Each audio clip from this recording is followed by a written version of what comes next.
Hello my dear students, आज मैं start करूंगा आप लोगों के साथ केमिकल काइनेटिक्स का एक प्यारा सा छोटा सा टॉपिक जो कभी कभार मोस्ट इंपॉर्टेंट तो नहीं है, लेकिन हाँ एक मॉडरेट टाइप में क्वेश्चन है जो आता है। ठीक है, अच्छा, नाम है उसका सुडो फर्स्ट ऑर्डर रिएक्शन, या फिर इसको दूसरे तरीके से बोला जाता है pseudo unimolecular reaction. Clear? Pseudo first order reaction या फिर pseudo unimolecular reaction chemical kinetics का है, बहुत ही इजी है। एनसीईआरटी के अंदर इसके दो एग्जांपल दे रखे हैं और देखिएगा आप लोग बहुत इजीली समझ जाएंगे, लेकिन तब जब आपको रेट लॉ पता होगा। अगर आपको रेट लॉ नहीं पता तो आप हमारी प्लेलिस्ट में जाइए, केमिकल काइनेटिक्स का प्लेलिस्ट होगी, उसके अंदर आप सारे सीक्वेंस वाइज टॉपिक्स को कवर किया गया है। कोई भी डाउट होगा तो कमेंट सेक्शन में बताइएगा, वीडियो को लाइक करिएगा, चैनल को सब्सक्राइब करिएगा और अपने दोस्तों को भी शेयर करिए बेटा जी। चलिए स्टार्ट करते हैं सुडो फर्स्ट ऑर्डर रिएक्शन। देख क्या लिखा हो बेटा, सुडो फर्स्ट ऑर्डर या फिर सुडो यूनिमॉलिक्यूलर रिएक्शन, आप दोनों में से कुछ भी बोल सकते हैं। सुडो फर्स्ट ऑर्डर एक ऐसी रिएक्शन जो आपकी होती सेकंड ऑर्डर है, सेकंड ऑर्डर या बायोमॉलिक्यूलर होती है, लेकिन दिखती कैसी है आपकी फर्स्ट ऑर्डर या फिर यूनिमॉलिक्यूलर। जो एक्चुअल में होती है सेकंड ऑर्डर, दिखती है फर्स्ट ऑर्डर, उसे बोलते हैं हम क्या? सुडो फर्स्ट ऑर्डर रिएक्शन या फिर सुडो यूनिमॉलिक्यूलर रिएक्शन। जैसे आपको पता है सुडो वर्ड क्या होता है? सुडो वर्ड होता है आपका फॉल्स, फेक, रॉन्ग। क्लियर? ये सारी चीजें हैं आपकी जिसको आप बोलते हो सुडो। क्लियर? मतलब ये दिखेगा कुछ और, होगा कुछ और। इसका कहने का मतलब ये हुआ, होगी एक्चुअल में सेकंड ऑर्डर लेकिन दिखेगी आपको कैसी? First order reaction. इसी रिएक्शंस को बोलते हैं हम सुडो फर्स्ट ऑर्डर या फिर सुडो यूनिमॉलिक्यूलर रिएक्शन। देख क्या लिखा हुआ है, a pseudo first order reaction can be defined as a second order या फिर bimolecular, ठीक है, that is made to behave like a first order reaction.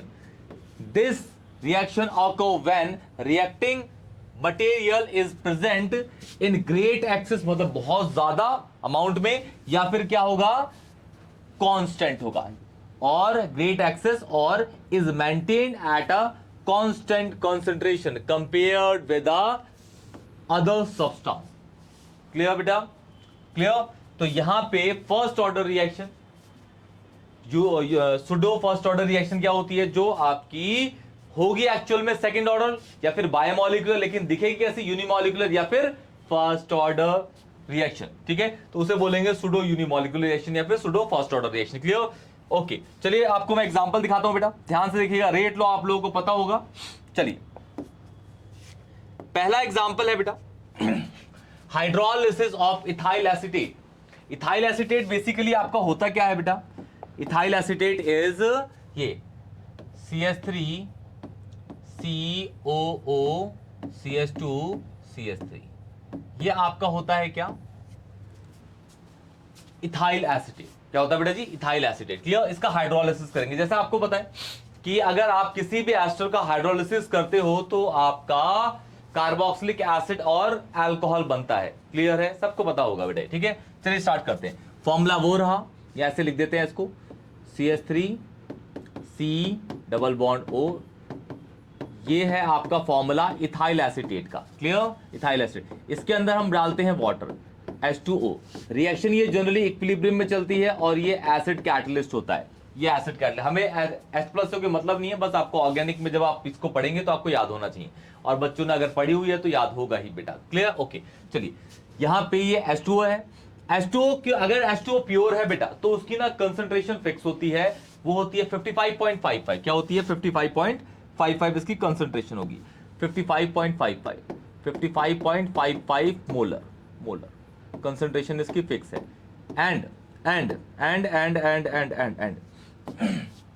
ये जो पानी लिया गया है इसकी कंसंट्रेशन फिक्स होगी, या फिर ये बहुत ज्यादा अमाउंट में लिया जाएगा। जो लिखा गया था डेफिनेशन में ग्रेट एक्सेस, आप अगर पीछे स्लाइड करेंगे तो आपको पता चलेगा ग्रेट एक्सेस या फिर कॉन्सेंट्रेशन हमें क्या लेनी है? कांस्टेंट, या फिर इसको लेंगे हम ये कांस्टेंट हो गया, या फिर बहुत ज्यादा एक्सेस में है, एक्सेस अमाउंट होगा। क्या होगा बेटा जी? Excess amount.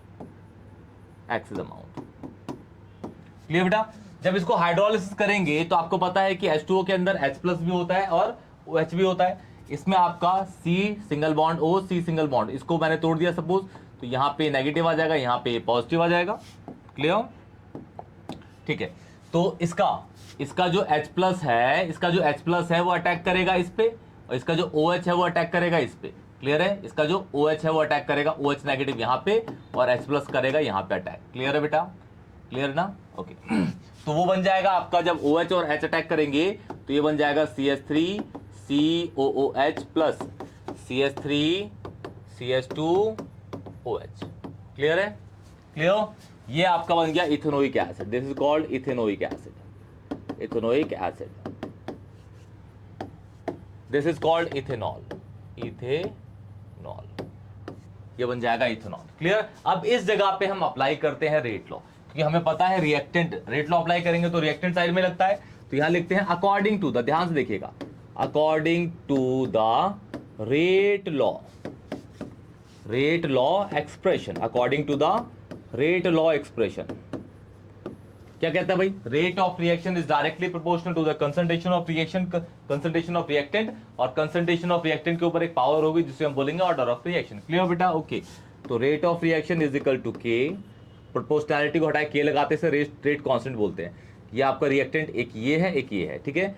ये बन जाएगा CH3 COO CH2 CH3, ये 1 हो गया, और दूसरा है आपका वाटर H2, तो ये भी हो गया आपका 1। तो मतलब ये और ये, तो सेकंड ऑर्डर आपको दिख रहा है, ये सेकंड ऑर्डर। लेकिन आप अगर ध्यान से देखेंगे तो इसके अंदर दो कांस्टेंट है बेटा, दो कांस्टेंट आपको ध्यान से दिखाई देंगे।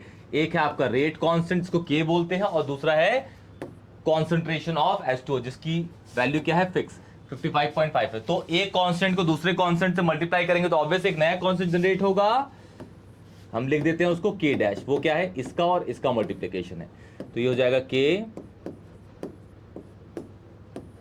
इसको, ठीक है।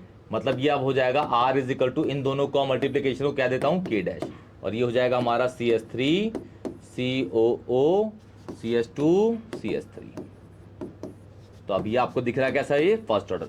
यहाँ पे दिख रहा है ये बायोमोलिकुलर, बायोमोलिकुलर, देखिए दो मॉलिक्यूल है ना, एक और ये एक ही, यहाँ पे देखिए एक ही दिख रहा है आपको, तो ये है यहाँ पे बायोमोलिकुलर या फिर सेकंड ऑर्डर, या फिर second order.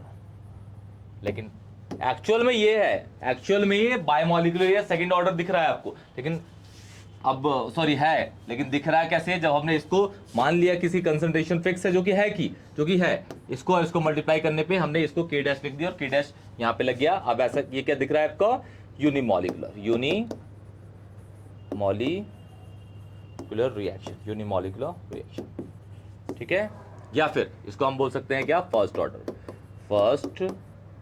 Order reaction.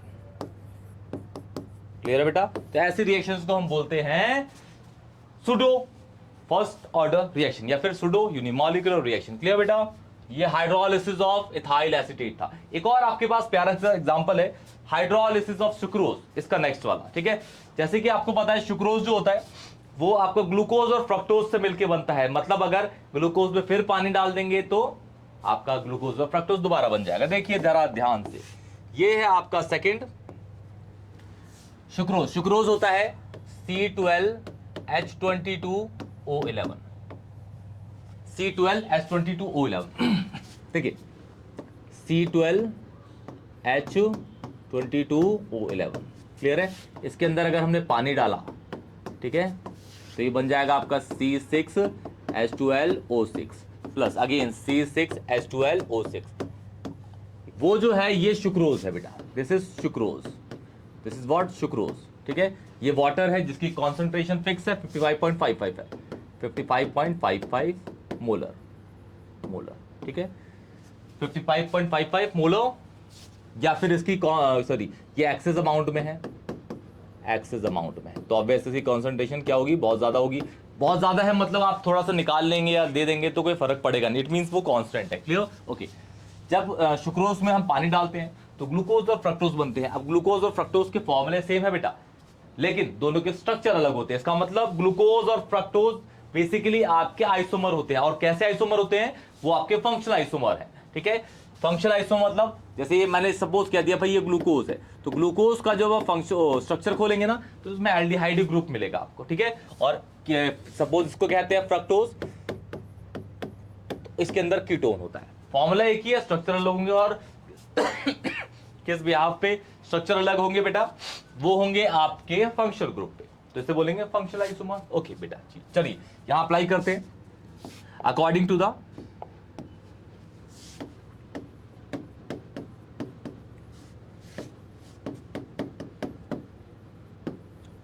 The first, sorry अरे क्या बोल रहा हूं मैं थर्मो में पहुंच गया बेटा, चलिए कोई बात नहीं।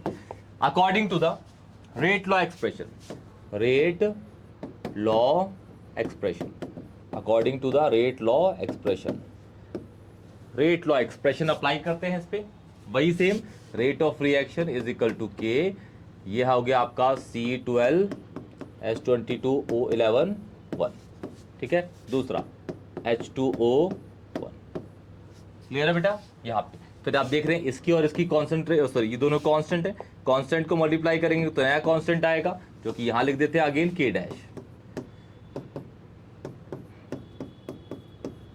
दिख रहा है ना, इसकी कॉन्सेंट्रेशन फिक्स है बेटा, ये रही 55.55, क्लियर है। तो ये हो जाएगा आपका R इज इक्वल टू, ये आपको बाय मॉलिक्यूलर दिख रहा है ना, बाय या फिर सेकेंड ऑर्डर, या फिर सेकेंड ऑर्डर, बाय मॉलिक्यूलर या फिर सेकेंड ऑर्डर, क्लियर। फिर ये हो जाएगा K डैश, इसका और इसका मल्टीप्लिकेशन ना, K dash is equal to C12H22O11, जो कि फर्स्ट ऑर्डर। अब आपको ऐसे दिख रहा है ये यूनिमॉलिक्यूलर, यूनिमॉलिक्यूलर या फिर फर्स्ट ऑर्डर रिएक्शन,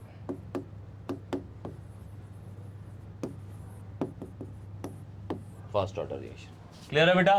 तो ये आपको समझ आ गया कि फर्स्ट ऑर्डर या फिर unimolecular, sorry first order pseudo first order या फिर सुडो यूनिमॉलिक्यूलर रिएक्शंस क्या होती हैं, जो दिखती हैं आपकी फर्स्ट ऑर्डर लेकिन एक्चुअल में होती है सेकंड ऑर्डर या फिर बायमॉलिक्यूलर। क्लियर बेटा। कोई भी डाउट होगा तो कमेंट सेक्शन में बताइएगा, वीडियो को लाइक करिएगा, चैनल को सब्सक्राइब करिएगा। तब तक के लिए टेक केयर बेटा जी, ओके बाय।